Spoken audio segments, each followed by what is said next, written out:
और कामिका सर बहुत बहुत धन्यवाद, आपने हम सबको ये मंच दिया कि हम अपने जीवन में जो बीती हुई है वो आज इतने साल के बाद फिर से एक बार सबके सामने बोल सके।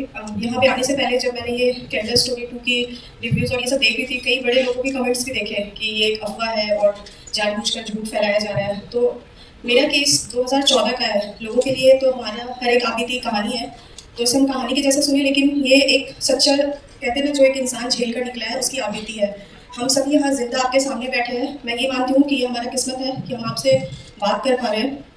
2014 में मैं नेशनल शूटर हूँ और उस टाइम काफ़ी पिक पे था हमारा, परफॉर्मेंस कैंप चल रहे थे और मेरे साथ कुछ ऐसा हुआ था कि जिस इंसान से मैं मिली थी तो शूटिंग रेंज पे ही मेरी मुलाकात हुई थी और बहुत ही ऑफिसर रैंक बनकर वो लोग पहुँचे और जो मेरे शादी का रिश्ता आया था वो एक जज लेकर आए थे, जो उस इंसान को लेकर आए थे मेरे घर और परिवार से मिलाने।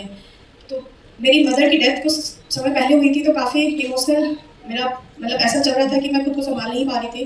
पापा जी की तबीयत खराब थी, तो उन लोगों को ये चीज़ें बहुत अच्छे से पता है कि कौन से इंसान किस टाइम पे, मतलब क्योंकि वो आपको ट्रैक करते हैं, तो उन्होंने वो मोमेंट कैच किया कि मैं बहुत इमोशनली वीक हूँ। और जो जज थे उन्होंने मुझे पापा जी के सामने कहा कि जो लड़का है उनकी सिर्फ माँ है, वो आपको बेटी बनकर पालेंगी। और मेरा ये था कि मैं शूटिंग करना चाहती थी, अपनी पढ़ाई आगे करनी चाहती थी, क्योंकि मैं तब 12th पास थी सिर्फ। सब कुछ होने के बाद घर वालों ने, जैसे सबने मुझसे पूछा कि आपने इंक्वायरी नहीं किया, तो मेरा केस जहाँ तक मैं समझती हूँ, सब इंक्वायरी किया, हर जगह वो सही पाए गए थे। उनकी अपनी एक आइडेंटिटी थी, जो हिंदू आइडेंटिटी होती है, उनके ऑफिस, उनका वर्क प्लेस, सब कुछ था। उनके फ्रेंड डीएसपी रैंक के लोग थे, उनके गार्जियन जज थे। तो ये अगर कहना है कि हमारी सिर्फ चूक है कि हम उनको पहचान नहीं पाए, तो मुझे लगता है कहीं ना कहीं ये गलत होगा, क्योंकि हम एक आम इंसान है। आज मैं आपके सामने खड़ी हूँ तो आप मुझे जानते हो कि मैं तारा शाहदेव हूँ, लेकिन एक ऐसे इंसान भी है जो मुझे वहाँ जाकर पता चला कि डबल आइडेंटिटी से लोग जीते हैं। जो उसका आइडेंटिटी मुझे शादी के बाद पता चला, जब विद इन कुछ महीनों के अंदर मेरा सगाई हुआ और रेड एंड ब्लू से मेरा विवाह हुआ था, हिंदू रीति रिवाज से, जैसे हमारे में होता है, बहुत धूमधाम से हुआ था।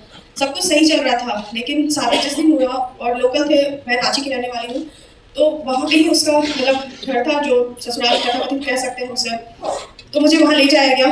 शादी से पहले हम सगाई के लिए उनके घर पे ही गए थे, क्योंकि उसकी मदर की सर्जरी हुई थी। तो वहाँ पे सारे जो हम हिंदू रीति रिवाज जानते हैं, हमारे घर में आप एंटर करोगे तो एक व्यू होता है हमारा, जैसे हम माता देवी देवताओं की पिक्चर्स, ओम स्वास्तिक, ये चीज़ें मतलब हम जो कॉमनली लगाते हैं, तो वो सारा व्यू था उसके घर पे। और 7 जुलाई को 2014 को मेरा शादी हुआ था। उसी रात में गई तो फिर उन लोगों ने मुझे कहा कि आप सो जाओ और हम लोग सुबह बात करते हैं। मुझे नहीं पता, खाना उन्होंने मुझे दिया, मैंने खाया। कई बहुत देर के बाद जब आँख खुली सुबह में वापस रूम से जब बाहर आई, तो वो घर ही नहीं लग रहा था। उस घर में मुझे आज भी याद है, मक्का मदीना का फोटो, अल्लाह का वो सिंबल, मतलब मुझे लग रहा था पता नहीं मैं कहाँ गई हूँ। पहला दिन था मेरा वो, और मैं घबराई हुई उसकी माँ के पास गई कि ये सब क्या है। तो उसने बड़े जोर से मुझे धक्का मार के बोला कि यही मेरा सच है और तुमको अब यही रहना है। मुझे आज भी वो पल याद करके ना ऐसा लगता है, आप सोच सकते हो कि कल रात मेरी शादी और आज वो इंसान बोलता है कि मैं वो नहीं हूँ। तो फिर मैंने अपने फादर को, अपने भाई को कॉल करने की कोशिश की, पता नहीं, मतलब समझा पाना भी मुश्किल था कि हो क्या रहा था। मैंने जज को भी फ़ोन किया जिसने वो रिश्ता कराया था, वो आया। मेरे फादर ब्रदर को उसने मना किया कि आपकी शादी तुरंत हुई है, पापा भैया घबरा जाएंगे, मैं आ रहा हूँ, आप मुझसे बात कीजिए। तो उसने ये कहा कि ये जनाब से मिली है रकीबुल हसन, मतलब जिस इंसान से मेरी शादी हुई थी वो था रंजीत सिंह, लेकिन उस आदमी ने, वही जज जो मेरा रिश्ता लेकर आया था, उसने कहा ये है रकीबुल हसन, आप इनसे मिलिए, चुपचाप से करते रहो, हम आपके पापा भैया को कुछ नहीं करेंगे। तो मेरे साथ ऐसा था कि मतलब मुझे समझ नहीं आ रहा था, मतलब मैं नहीं जानती थी उससे पहले कि ये क्या होता है लव जिहाद वर्ड। मुझे आज भी याद है इस चीज़ों का। उसने मुझे बोला, जज ने, कि अभी निकाह कराने आएंगे, काजी होते हैं उनके, और आपको हम 3 बार कबूल है पूछेंगे, आपको ये बोलना होगा।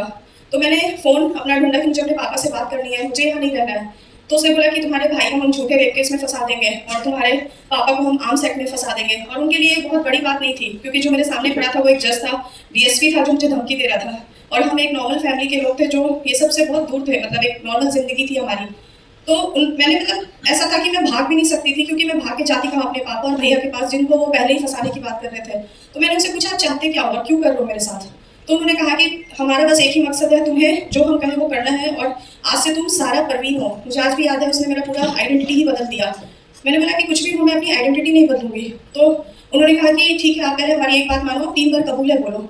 लोग आए उसी के घर में, जैसे हमने मूवीज़ में देखा था ये सब चीज़ें, जो निकाह कराते हैं।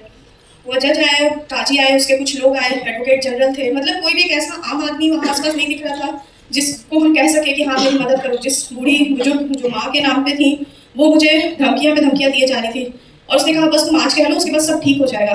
मैंने कहा 3 बार, उन्होंने कहा कबूल है कर दो, फिर मैं तुम्हारा पति हूँ, तुम्हारे हिसाब से तो मैं नहीं तुम्हारा पति। फिर मैं तुम्हें अपनी पत्नी मानूंगा। मैंने बोला ठीक है, आप 3 बार कबूल करो। फिर उसने मुझे बोला आप साइन करो, आज से आप सारा परवीन हो। वहाँ से ये लड़ाई शुरू हुई। नहीं पड़ता फर्क, क्योंकि मेरी शादी हुई है कल आपसे दुनिया के सामने। लेकिन उस आदमी ने वहाँ से, वो उनका शुरुआत था जो मुझे लग रहा था कि शायद इसके बाद सब ठीक होगा। वहाँ पे मैंने मना कर दिया उनके वो निकाह वाले सर्टिफिकेट में सारा परवीन के नाम से साइन करने से। और वहाँ उन्होंने मुझे धमकी दिया कि हम तुम्हें कुछ समय देते हैं, अगर तुम चाहती हो तुम्हारे पापा जिंदा रहे, तुम सही सलामत रहो, वरना कहाँ बेच दी जाओगी। कान में आज भी आवाज़ सुनाई देता है, तुम पहली नहीं हो, तुम आखिरी भी नहीं हो, तुमसे पहले बहुत सी गई और बहुत सी और भी है जो इस रास्ते पे चल रही है। तब मुझे लग रहा था पता नहीं मैं कहाँ से कहाँ पहुँच गई हूँ। मतलब पेपर आता था न्यूज़ का, मुझे याद है उस टाइम इंटरनेशनल चैंपियनशिप चल रहा था, लोग मेडल्स ले रहे थे और मैं वहाँ फंसी हुई थी। पापा जी का फ़ोन आया, अगले दिन वो मिलना चाहते थे, तो उन्होंने कहा कि नई शादी है, आप समय दो, वो लोग घूमने गए। ये चीज़ सिलसिला चलता रहा मतलब कुछ दिन तक, जब तक उन्होंने बोला। मैंने बोला मुझे समय चाहिए, क्योंकि मैं खुद को समझाना चाहती थी कि मैं कैसे निकलूं। मुझे ऐसा था कि मैं नहीं चाहती थी कि मेरे पापा और भैया को मेरी वजह से कुछ हो जाए, या वो समाज जो हमें एक बार विदा करके भेज देता है, क्या वो ये सच जान के हमें एक्सेप्ट कर पाएगा। क्योंकि मैं जहाँ से आती हूँ, मैं एक राजपूत फैमिली से हूँ, तो मान सम्मान हमारे लिए बहुत इंपॉर्टेंट था। हमेशा सम्मान ने बताया था सम्मान बहुत इंपॉर्टेंट है। तो उस इंसान ने एक झटके से थप्पड़ मारा कि तुम्हें जीना है तो तुम्हें वही करना होगा। मेरे लिए उसके बाद का टॉर्चर कोई मायने नहीं रखता था, क्योंकि मेरे लिए वो थप्पड़ बहुत था, क्योंकि वो वहाँ पे टूट गया था सब कुछ। तो मैंने उसी दिन डिसाइड किया कि चाहे ये जो भी इंसान है, मैं इसको छोड़ूंगी नहीं और मैं इस सच को तो सामने लाऊंगी। मुझे सच में नहीं पता था कि मैं किस चीज़ की शिकार हुई हूँ।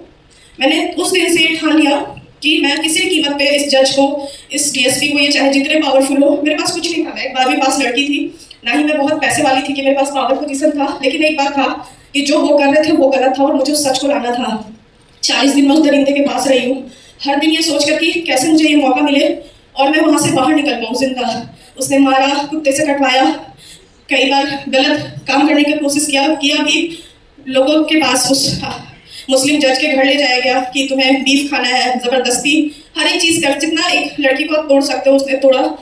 मेरे पापा भैया आए, उनको कहा गया कि हम बाहर घूमने गए हैं। मेरा फ़ोन इन लोगों ने छीन लिया। जब भी बात कराते थे स्पीकर ऑन करके, मुझे ये था कि मुझे मेरे पापा भैया भी सही सलामत चाहिए था और मुझे मेरा सम्मान वापस चाहिए। तो फिर उसने, उसका एक शेड्यूल था। ये ना एक नॉर्मल इंसिडेंट नहीं है जो हम सोचते हैं कि कोई एक वर्ग के लोग आ रहे हैं आपके जीवन को खराब कर रहे हैं। एक आतंकवादी लोग हैं।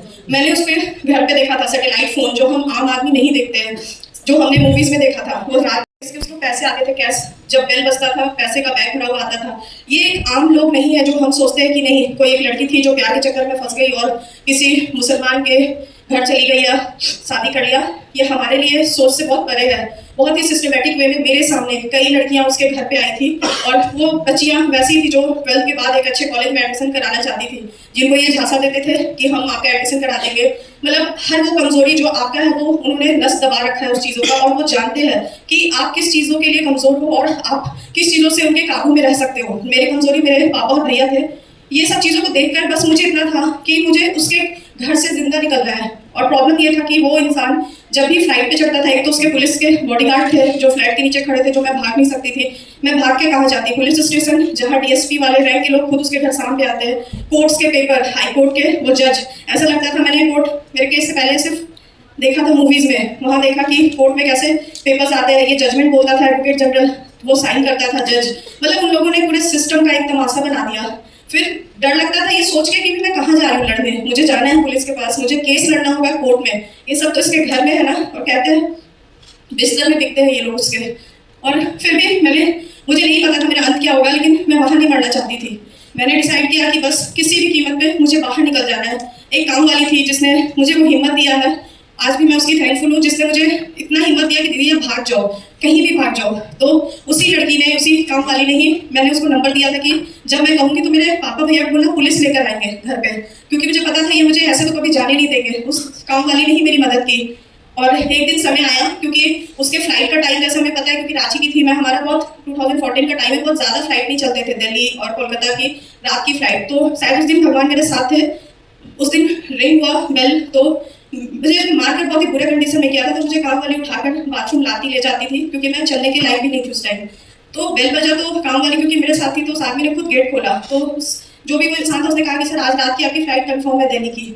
तो मुझे इतना पता था दिल्ली की फ्लाइट मतलब लगभग 8 बजे की थी। मुझे लगा भगवान ने मुझे बस आज का समय दिया है, मुझे आज ही निकलना है, वरना मैं कभी जिंदा नहीं बच पाऊँ, क्योंकि मेरी हालत हर दिन बदतर होता जा रहा था। मैंने उसी समय काम वाली को, उसने ही पेन ला के भी दिया उसके रूम से, नंबर दिया कि मेरे भाई को बोलना 8 बजे वो आ जाए पुलिस लेके, अगर लेट हुआ तो भी ये मुझे मार देंगे, पहले हो गया तो उसकी माँ उसे बता देगी और सारे लोग मुझे कैप्चर कर लेंगे, नहीं आने देंगे, जिंदा नहीं निकलने देंगे वो लोग। ऐसा ही हुआ।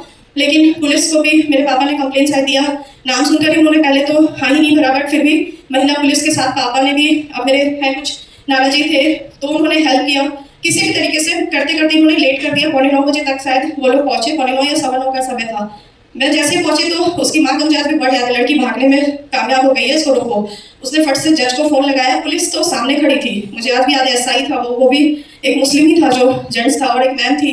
तो उसने कहा कि इस लड़की को आज रात भर यहाँ रोक लो और इसके बाद हम देख लेंगे। और जज का फोन था, क्योंकि वो ऊंचा सुनती थी तो उस फोन का स्पीकर ऑन रहता था, तो सारी बातें सुनाई दे रही थी कि इस लड़की के पति के पास इसको छोड़ना है, इसे नहीं ले जा सकते हो तुम। और वो पुलिस जो मुझे रेस्क्यू करने आया था वो जी साहब कर रहा था, और मैं चौथे तल्ले पे थी उस जगह पे। मुझे समझ नहीं आया, कहते ना इंसान पागल हो जाता है। मेरे पापा भैया थे, मैंने कहा मुझे छूना नहीं, दूर रहना, वरना ये लोग आपको फंसा देंगे। वो लोग तो सोच रहे थे मैं पागल ही हो चुकी हूँ, क्योंकि मुझे पता था ना वो क्या कर सकते हैं। तो मैंने लास्टली 1 घंटे चला ये सब कुछ, डीएसपी आ गया, जज पहुंच गए, एडवोकेट जनरल आ गया, वो सारा उनका जो एक ग्रुप था वो पहुंच गया। उन्होंने कहा ये लड़की यहाँ से नहीं जाएगी, और वो पुलिस, वो जो हमारे रक्षक थे वो मुझे छोड़ के जा रहे थे। लास्ट में मैंने सोचा वो तो मुझे मार ही देंगे आज वैसे भी, मैंने बोला मैं यहाँ से कूद जाऊंगी, क्योंकि मुझे जिंदा नहीं छोड़ेंगे, इनको पता चल चुका है। मुझे आज भी याद है, कुछ हैं लोग जो सच में अपनी ड्यूटी करते हैं। वो एसआई मैम ने कहा कि इस लड़की को मैं यहाँ अकेला छोड़ के नहीं जाऊंगी। उन्होंने देखा मेरा हाल क्या था, और उन्होंने कहा कि मैं इसको पुलिस के अपने लॉकअप में रखूंगी, लेकिन मैं इसको ना यहाँ छोड़ूंगी ना उसके मायके में छोड़ूंगी। वो एक पल था जहां मैं उस अंधेरे से बाहर निकली थी। मुझे नहीं पता था मेरा अगला दिन क्या होने वाला है। सबने पावर लगा लिया कि तुम रोक लो, फिर एसआई ने साथ दिया मेरा, मैं वहां से बाहर निकली, मुझे पुलिस अपने साथ ले गई। कंडीशन इतनी खराब थी कि वो लॉकअप तो कहाँ ही ले जाती, मुझे सदर अस्पताल ले जाया गया, वहाँ रेफर किया गया, रिम्स में मेरा इलाज शुरू हुआ। और वहाँ पे अगले दिन सुबह ही इनके लोग पहुंच गए। इतना डर था मुझे कि ये मेरा नाम जानकर शायद मुझे जहर डालकर ना मार दे, क्योंकि वो कर सकते हैं, वो सब कुछ कर सकते हैं। तो मैंने, जो सर ने मेरा एडमिशन लिया था, मैंने बोला सर मेरा स्पेलिंग गलत कर दो, मुझे कहीं पे रखो, मुझे वार्ड में मत रखना वुमेन, क्योंकि वो मुझे मार देंगे। सर मुझे याद है ट्रॉमा सेंटर मैन के, उसमें मेरा एडमिट हुआ था। मुझे अकेली में लड़की थी और बाकी लोग ट्रॉमा सेंटर वाले जेंट्स थे सारे, वो लोग आए, वैसे ही सबने ढूंढना शुरू किया। मेरी किस्मत शायद यहाँ थी कि मैं एक शूटर थी, तो हमेशा से जब मेडल हम लेते थे मीडिया वाले हमें जानते थे। तो प्रभात खबर वो न्यूज़ था जो मुझे याद है आज भी, कि नेशनल शूटर के साथ हुआ प्रताड़ना। वो न्यूज़ अचानक से फैल गया सुबह, और मेरे घर वाले, मेरे पापा ने पूछा था बेटा तुम चाहती क्या हो, लड़ना चाहती हो इन लोगों से? मैंने बोला हाँ, बस साथ चाहिए आप लोग का। और ये बात बहुत जरूरी है ना कि आप लोग जितने यहाँ हो, ये लड़ाई ना किसी अकेले लड़की की नहीं है, उसका परिवार उसके साथ जब तक खड़ा नहीं होगा, जब तक समाज खड़ा नहीं होगा, कुछ नहीं कर सकती है कोई। मुझे याद है मेरे पापा नहीं रहे, लेकिन मुझे याद है उस दिन उन्होंने कहा था मेरा मान सम्मान तुम हो, और तुम हो तभी सब है, और मैं तुम्हारे साथ खड़ा हूँ। वहां से मेरी लड़ाई शुरू हुई। मुझे नहीं पता था कि अब क्या होने वाला है, क्योंकि मैं बस निकल गई थी, किससे लड़ना है, कैसे लड़ेंगे। 2014 सितंबर में जब एफआईआर हुआ, उन लोगों ने मेरे केस को घरेलू प्रताड़ना का केस बना दिया कि पति ने पत्नी को थप्पड़ मारा। ये मेरा केस था ही नहीं।